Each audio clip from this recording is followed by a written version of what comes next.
So I did have to repair these conductors on the third tail light. I just used these butt splices, which I really like these. These are bulletproof. They are basically heat shrink with a little strain relief and then a band of solder in the middle. So when you heat them with the heat gun, it melts that solder, and they never fail. They're wonderful. So I'm just going to slide some more shrink over the top just to kind of dress it up, keep it together, and then pull the wire back through the channel. I did have to strip off a little bit of the original shrink from the harness to pull it through, but I think I'll still have plenty of length on the pigtail to reach the connector. So once I finish all this, I'm going to take it outside and put on the self-etching primer on all the bare metal, and then follow that up with a coat of trim black.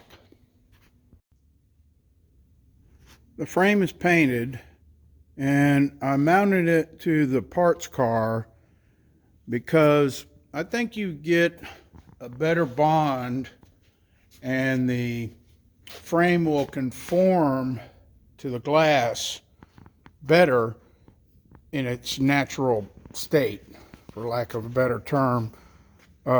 Note that I do not have the seal on here, but I think still it's going to lay on here much better than if it was on a workbench or something like that, where it's going to get all wibbly wobbly and not bond properly. Now, I am going to let this paint cure at least till this afternoon, maybe till tomorrow morning, to be doubly sure that I get a good bond. And clean the glass all around the edges as best I could. Now, I noted that on the 3M label on the sealant, it actually calls for leaving a little bit of the old sealant, but with it being like 35, 40 years old, I think you want to get as much of it off as possible. So I'll pick this back up. When we come back, I'll be putting down a bead, and we'll set this glass on the frame. So while I'm waiting for the paint to cure on the frame, I've cleaned up the underside of the spoiler, which you probably remember had a bunch of dirt and vegetable matter under here. What I found was something really interesting. These little valleys, that's where the water passes when it's on the glass, pooled up on the glass by the spoiler. They've left those molding tabs in there that would potentially obstruct the water and capture trash and leaves and the like. So I think it's really interesting that Porsche would neglect that in the manufacturing process and not clean up those tabs to get better passage of the water. I'll probably take a wire brush or X-Acto knife to them and just trim them off. It is pretty cold out in the shop this morning, so I'm going to warm up this sealant before I ever try to put it in the caulk gun. I've been through that, and it's virtually impossible to get it to flow if it's cold.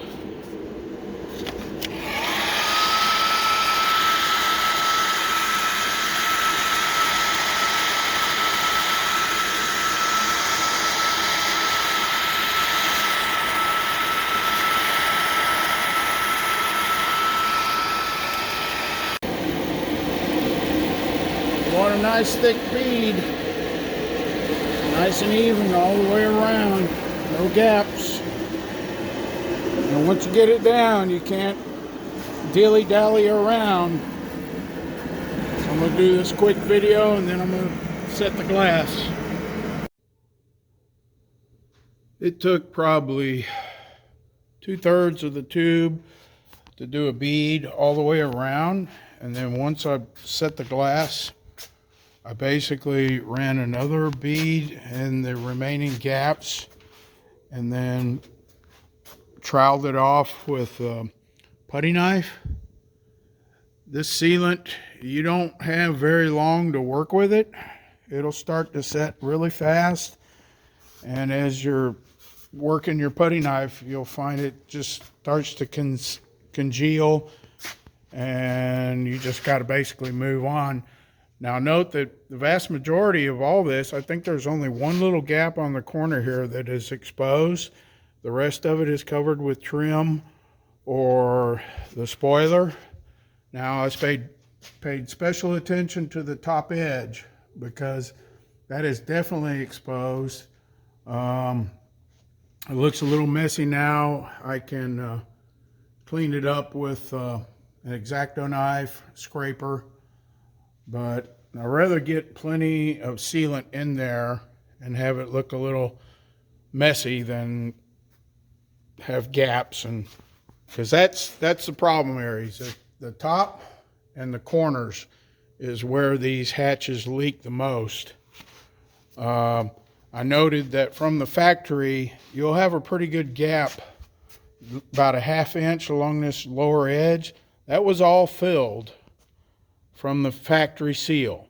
So I did get that all filled in. Also, where you run your screws to mount the spoiler, some of that will have to be drilled out. And like I said, cleanup with this stuff is generally a scraper knife or something like that.